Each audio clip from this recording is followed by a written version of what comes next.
our next study design, which is a cohort study, which is the second type of analytical study. What is cohort? Cohort is defined as a group of people who share common characteristics or experience within a defined time period. Example, age, occupation, exposure to a drug or vaccine, pregnancy, or insured person. So basically, what is a cohort? Cohort is a group of people who share something common at a particular period of time. It could be anything. It could be date of birth. It could be age. It could be occupation to exposure. It could be a drug or vaccine taken. It could be pregnancy at a particular period of time or insurance taken. Something, at least one thing should be similar at a particular period of time. Then that particular people are called as cohort. So study on that particular people is known as cohort study, usually undertaken to obtain additional evidence to refute or support the existence of an association between suspected cause and disease. It's basically not the first line of study which is taken in analytical studies. It is taken to for additional evidence to support or refute the existence of association between suspected cause and disease. That means once you have done the case control study and you have got an evidence to support or refute link between the etiological factor and the disease, this study is further conducted to corroborate whether that existence is there or not. So if you do a further study, you can create an evidence to support the existence of association, or if there is no association, then you can refute it that there is no association. So it's a lengthy study, it's a long-term study, and it is done mostly as an evidence-based study. Again, what is a cohort study? Cohort study is a cohort. What is a cohort? Cohort is defined as a group of people who share common characteristics or experience within a defined time period. Within a defined time period, if a group of people share some common characteristics, it could be either age or occupation to exposure or to a drug, vaccine, or pregnancy, or insured persons at a particular period of time, then that particular group of people are called as cohort. And this study is done for additional evidence. Once you've got an evidence that there is a link between the exposure and the disease or the etiological factor and the disease, to strengthen or to further enhance that evidence, we go for cohort study.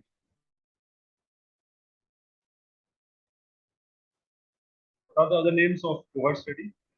It is called as incidence study, forward-looking study, longitudinal study, and prospective study. These are the other names. Incidence studies because we get the incidence out of it. Forward looking because it is a forward going study where we don't know the outcome of the study. We start from exposure and we go into the outcome. We have the etiological factor and follow the study in the prospective manner, in a forward looking manner, and come to the outcome. Longitudinal because it takes a long time to complete the study. That's why it's called as a longitudinal study. And prospective because of the study design of the study. It is prospective in nature. That means forward-going study from effect to cause. That's why it's called as prospective study. The most widely used name for this study is the cohort study. Although the above mentioned names are being put up for this kind of study, the most common and most commonly used name for this study is cohort study. Other names are incidence study, forward-looking study, longitudinal study, prospective study, and cohort study. What is the distinguishing features of a cohort study? Cohorts are identified prior to the appearance of disease under investigation. That is a major difference and major contrast from the case control study. In the case control study, the disease has already occurred, so we have to retrospectively go and find out the reason, the link between the etiological factor and the disease.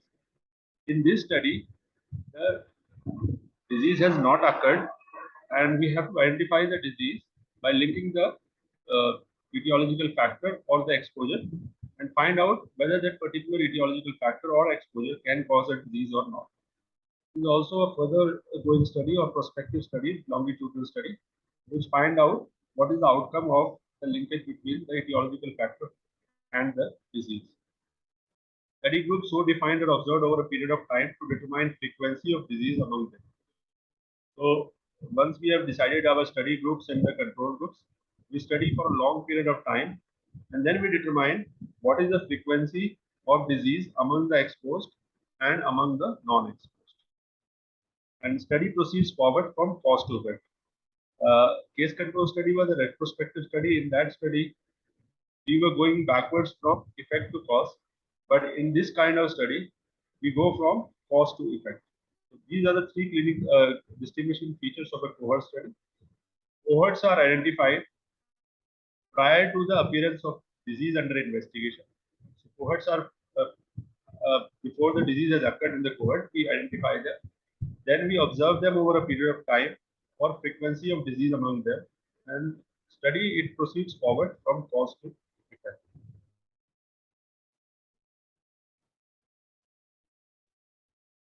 What are the indications of cohort study? Cohort study is not indicated for rare exposure or rare diseases. So there should be a good association between exposure and disease. Then only we'll do a cohort study. When the exposure is rare but incidence of disease is high, although the exposure is rare, but it's of such high frequency or high level that it definitely causes the disease, then also we can do a cohort studies, especially among radiation exposed people, especially exposure to X-ray. We know that this X-ray will cause this particular disease. So we know the strength of this X-ray is so strong that it will cause a disease, then we can proceed for cohort study. If you examine if your study population consists of, or your cohort consists of those exposed to radiation. Attrition of study population is minimized when you have control over your study population such that during the course of the study, the population of your study population is so that the attrition rate is minimized. There should not be high level of attrition rate, otherwise the authenticity of the study is minimized. And you have ample funds because it takes long time to complete a cohort study. Again, I'll review this. Indications, there is a good association. We'll do a cohort study when there is a good association between exposure and disease. When exposure is rare, but incidence of disease is high, that means exposure is of some high quality or high rate, that although it's rare, but it immediately causes the disease, then also we can proceed for cohort study. And attrition of study population in life. You have such a high level of control over the study population that if the study goes on for a long period of time also, then also you can minimize the attrition.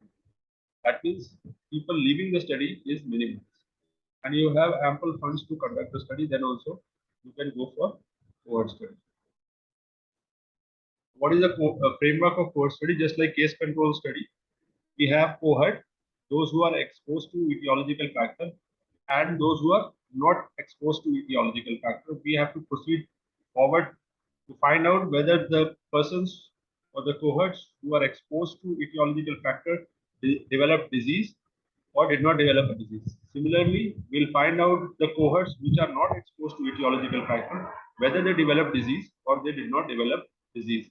The total number of exposed cohorts to etiological factor is A plus B, and total number of non-exposed uh, cohorts are C plus.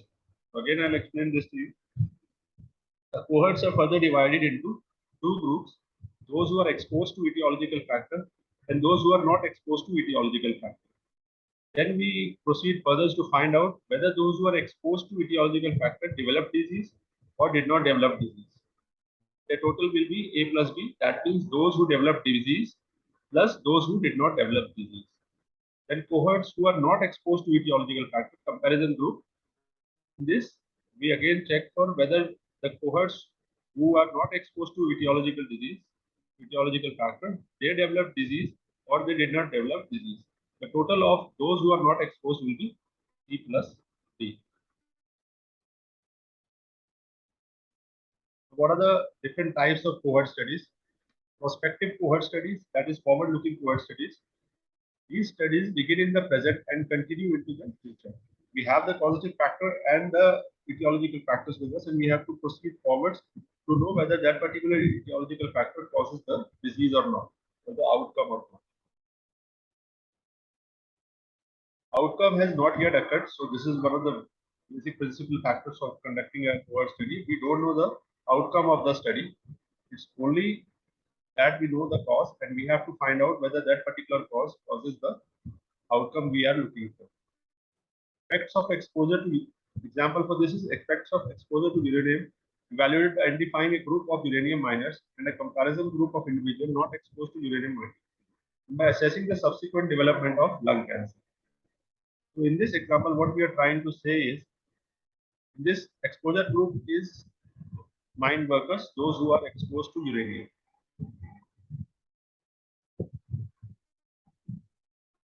And the comparison group of cohorts are those who may be staying nearby or their neighborhood, but they are not exposed to uranium mine. And then subsequently, what we are trying to check is the disease here is lung cancer. So those who are exposed to uranium, did they develop lung cancer, and how much percentage of them develop lung cancer? And those who are not exposed to uranium mining, how many of them develop lung cancer and how many of them did not get lung cancer? By comparing the two groups, we can find out what role does uranium play in the what the role does uranium have in having lung cancer. So, what is the association of lung cancer and uranium? By doing this study, we can find out what is the relation between uranium and lung cancer. So, these studies begin in the present and continue in future. First thing, an outcome has not yet occurred. So, outcome we are going to find out the outcome by relating the etiological factor and find out over a course of time whether that etiological factor causes disease or not. Effects of exposure to uranium. This is an example. Effects of exposure to uranium evaluated by identifying group of uranium miners in comparison with the individual not exposed to. We are uh, we are correlating with uranium miners with non-uranium miners, and then we are assessing whether how much population of uranium miners develop cancer, lung cancer, and how much population of those comparison groups who are not exposed to uranium mining develop lung cancer or did not develop lung cancer. Retrospective cohort studies. Outcome have all occurred before the start of the investigation. Investigation goes back in time and selects a study group from past medical employment records. Just like a case control study, what we do over here is we have all the outcomes and the positive factors with us. What we have to do is we have to go retrospectively backwards and then proceed further to find the association between the etiological factor and the disease. That means the outcomes have all occurred before the start of the investigation. Investigator goes back in time and selects a study group from the past medical or employment records.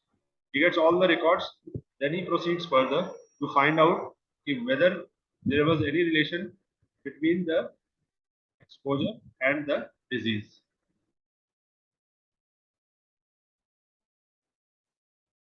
What is the elements of cohort study? How the cohort study is conducted? Firstly, the selection of study subjects, obtaining the data on exposure, how much exposure did the study population in the comparison cohorts got. Then we select the comparison group. So again, actually selection of study subjects and obtaining the data on exposure, how much exposure did the cases got. Then we select the comparison group, which are not exposed to the etiological factor or the exposure. Then we do the follow-up, and then we analyze the results.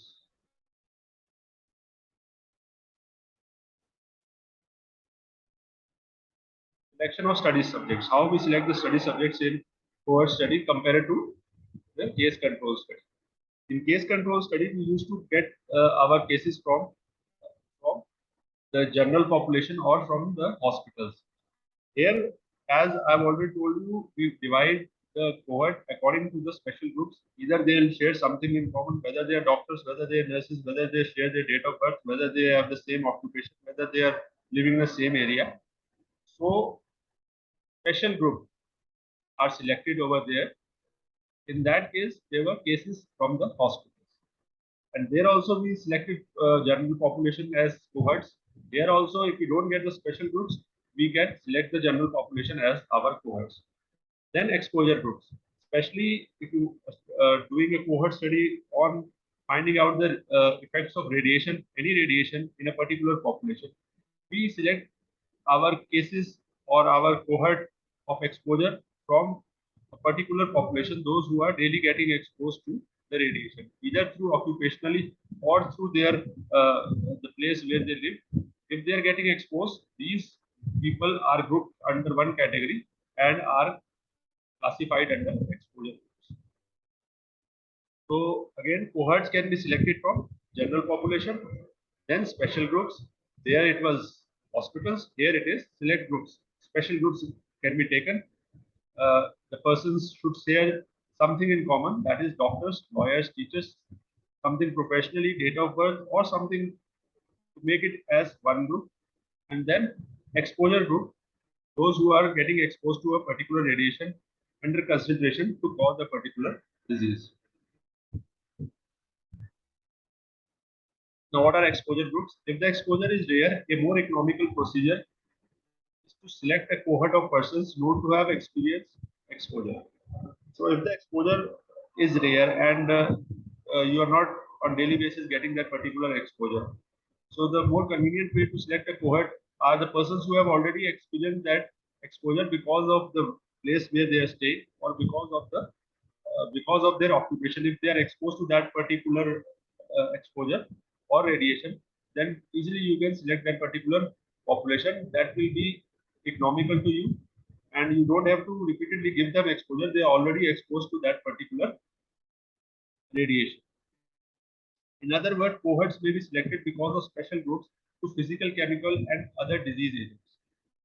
What does it mean? It means that cohorts are selected because of special exposure. They have already, you don't have to give them exposure to cause disease. They are already exposed to a particular radiation, may that be physical, chemical, or other disease agents. And you just have to find out whether once they are exposed to such physical, chemical, and disease agents, whether they developed a particular disease or not, so that you can link that particular physical, chemical relation to the disease in consideration. Readily accessible of these groups is workers in the industry and those employed in the high risk situations. Mining workers, industry workers are readily accessible for this kind of study because they are already getting exposed during their occupational during their occupation. They are getting exposed to such kind of radiation, which we can study and we can find out the link between that kind of radiation and the disease under consideration.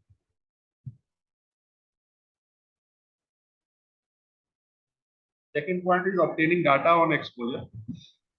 So from where we are going to get the data on exposure? Information can be obtained from cohorts, review of records, medical examination or special test, and environmental surveys. So the data which we are looking for to find the correlation between the exposure and the disease is directly obtained from the cohorts. Either we can mail them the questionnaire or we can take their interview, or from telephonic conversation we can get the records from the cohorts. Or if you want to do a retrospective cohort study, then you can take out the records of the cohorts. You can make a cohort and take their records, and you can obtain the data from their records.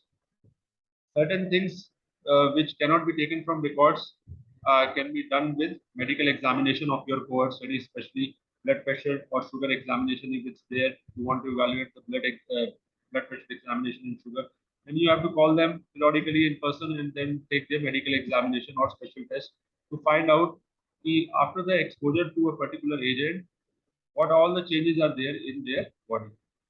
Then environmental surveys, those people who are exposed because of their environment, the place they're living, or because the place where they're working. Then we have to survey their environment to find out the cause of radiation and what effect that radiation have on the health of that particular worker. So briefly again, information or obtaining data on exposure can be taken from the cohorts themselves. Cohorts, then we can review the records, medical examination, and then environmental surveys.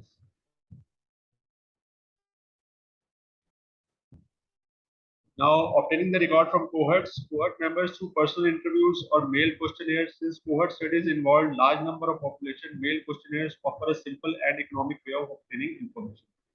So there are many ways to get the information from the cohort, but due to the large number of cohort subjects, there are a large number of cohort subjects.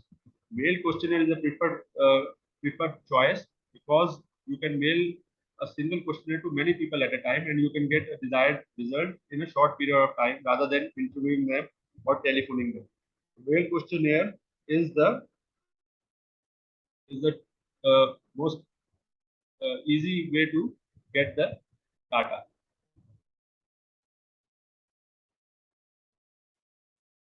Review of records. Certain kind of information can only be obtained from medical records. So certain kind of certain kind of information which a cohort won't remember, you can get it from the records. Or if you are doing a retrospective cohort study, you can get the records of the cohorts, or you can make a cohort and get their records and compare them with the exposure to find out whether there is a link between the exposure and the disease. Medical examination or special test. Some type of information can be obtained only by medical examination and special test.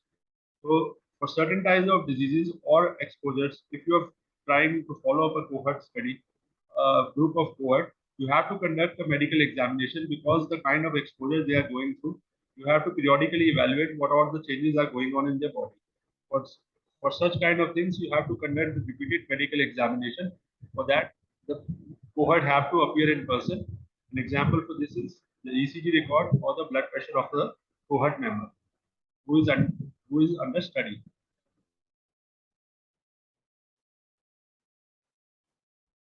Environmental service. This is the best source of obtaining the information on exposure levels of the suspected factor in the environment where the cohort lived or worked. So, for finding out in especially radiation-linked diseases or exposure to chemicals in the environment, the best way to obtain information of exposure is to survey the environment. Once you survey the environment, you find the level of pollutants or the chemicals or the radiation levels which are there in the environment. And best, you can correlate with the health status of the population staying in that particular area. Information about the exposure should be collected in a manner that will allow classification of cohort members. So once you have got the information of the exposure, the classification of cohort members can be done accordingly depending upon the intensity and duration and frequency of exposure which a cohort members has obtained during the course of the time of study.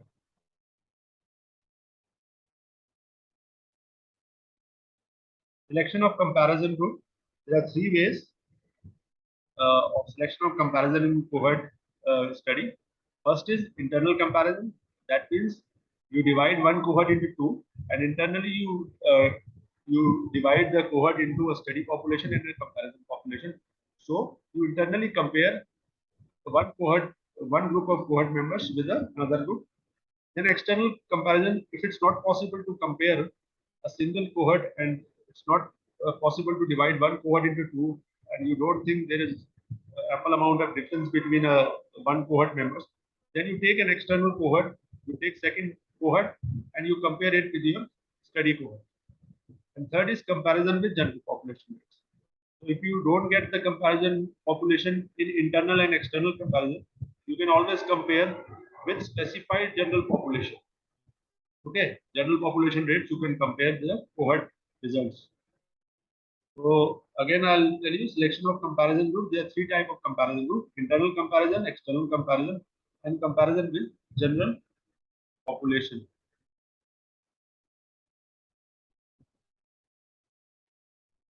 The elaboration of internal comparison. No outside comparison group is required. The comparison groups are all inbuilt. That's what I told you in the previous slide. There is no extra or external comparison groups. Whatever the comparison you have to make internally only. All the comparison people, all the comparison cohort are divided amongst the main cohort. That is, a single cohort enters the study and its members may be on the basis of information obtained be classified into several comparison groups according to a degree of level of exposure to risk before the development of disease in question. Again, the elaboration of the same thing. Single cohort enters the study and its member on the basis of information obtained be classified on several comparison groups. Whatever information the cohorts are giving, they can be further classified, and the classification basis could be the levels of exposure which they are getting and the risk which they have in developing the disease. Accordingly, you further classify them and you can compare them with the non-risk or less exposed cohorts, cohort members of the same cohort.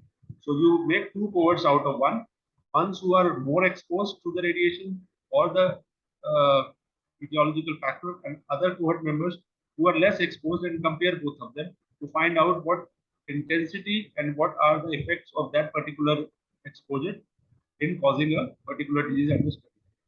The groups so identify are compared in terms of either subsequent morbidity and mortality. Once you have find out the exposure rate, you have classified the cohort internally into two groups or more groups, two or more groups. Then what you do is you compare them in terms of morbidity and mortality. Okay, how much disability is there between the two? What is the difference in the morbidity rates and the mortality rate? What is the difference between the death rate and the disability rate between the comparison group and the study group?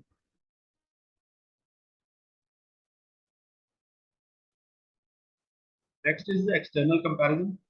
When the information on degree of exposure is available, it is necessary to put up a when the information of degree of exposure is not available, it is necessary to put up an external comparison to evaluate the experience of exposed group.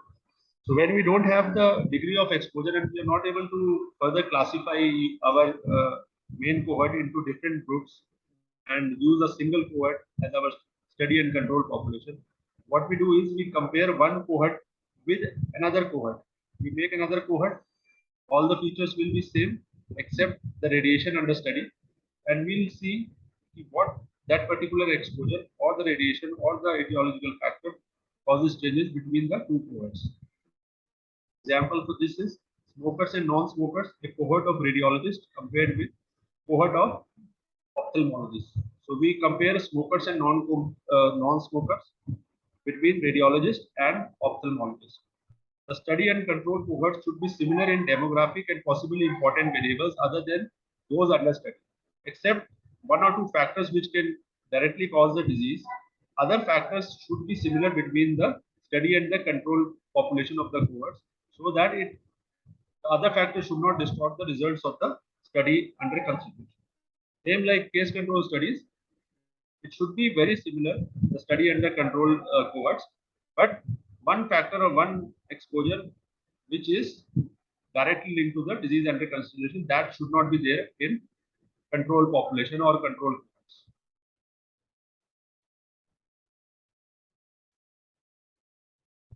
Comparison with general population rates. If none of the above comparison is possible, that is, you can't compare internally, you can't divide one cohort into two, because you don't have the exposure rates, or you don't have another cohort, external cohort to compare your exposure rates, then you can always compare your exposure of your cohort with the general population. If none is available, the mortality experience of the exposed group is compared with the mortality experience of the general population in the same geographic area as the exposed people. But the criteria for this is general population should be of the same geographic area where the cohort members are living, those who are exposed to the radiation. Okay. So if none is available, that means external and internal comparison is not available. Exposed group is compared in terms of mortality experience, how much death rate is occurring in the cohorts compared to the general population of that particular area. Example, comparison of frequency of lung cancer among uranium mine workers with lung cancer mortality in general population where the miners resided.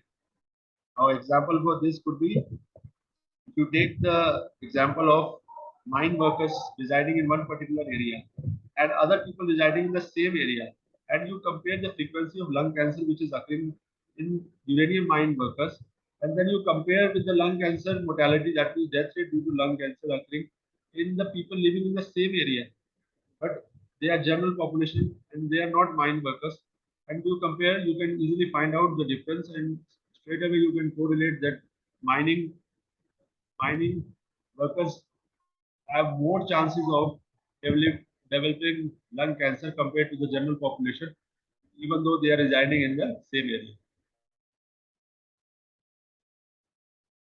Follow-up. One of the problems on cohort study is regular follow-up of all the participants. Therefore, at the start of the study, methods should be divided depending upon the outcome to be determined. So, to obtain data for assessing the outcome. So, what does this line suggest is Biggest problem of cohort study is the long-term study. So managing your cohorts is a very difficult problem, and repeatedly recalling them for follow-up is a tedious process. Therefore, at the start of the study, methods should be devised. There should be some methodology depending upon the outcome to be determined, what outcome you are trying to get from the study. The methods should be so designed so that there is no difficulty in obtaining the data and assessing the outcome. Previously, before the start of the study itself, you should negate all the difficulties you are going to experience during the course of the study, and accordingly you develop your study design so that you don't get attrition during the study. Periodic medical examination of each member of the cohort. During the follow-up, each and every time there should be periodic medical examination of each and every member of the cohort. It increases the cost of the study. That's why cohort study is very costly. And managing such a large group of cohort people for repeated and periodic examination is a very tedious task. Reviewing physical and hospital records. Again, periodically we have to review their physician and hospital records so that to know whether there is development of any changes or any new disease occurring during the course of the study. Then routine surveillance of death records. You have to check for death records to correlate it with your cohort population. How many number of persons in your cohort study are alive and how many people have died during the course of the study. Then mail questionnaire, telephone calls, periodic home visits, preferably all three are on annual basis. So routine surveillance, reviewing records, medical examination, and then finally you mail the questionnaire or you telephonically call them or home visit them to find out their well-being. This is how you follow up in cohort studies. And how do you analyze the data? Data is analyzed in terms of incidence rates of outcome exposed and non-exposed. So what you get it out of cohort studies, as I already told you before the start of this lecture on cohort studies, that we calculate incidence rate or we get incidence rate out of doing cohort studies. So whatever longitudinally how you follow up this study, and as periodically you go, you get new number of cases, and that's how we get our incidence rate from this study. And then other two things which we get is the relative risk. Relative risk of developing a disease, that means the how much association the risk factor has with the disease, and attributable risk, that means how much percentage the disease will be attributed to the risk factor.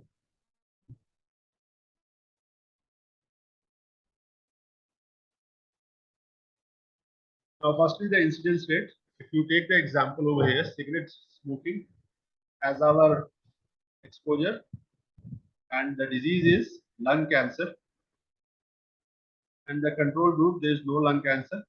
So incidence can be measured directly. Incidence rate among smokers is 70 by 7,000. That means A divided by A plus B, or in very simpler terms, it is the number of persons who are exposed,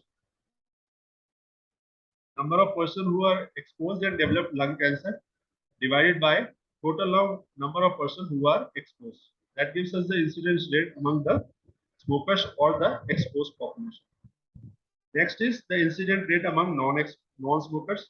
So here we will calculate number of person developing the disease divided by total number of persons not exposed to the etiological factor developing disease divided by total number of persons not exposed to the etiological factor.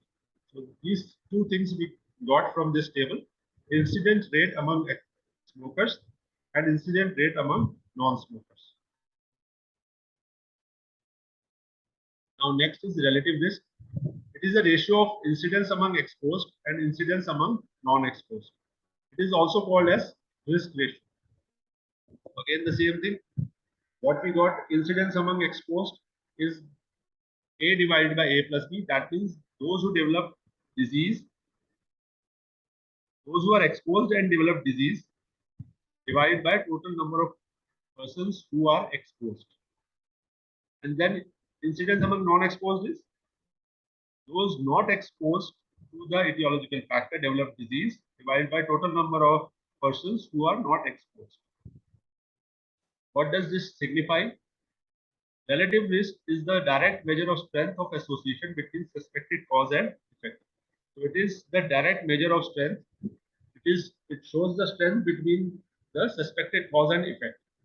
How much that particular cause is related to the outcome or the disease or the effect.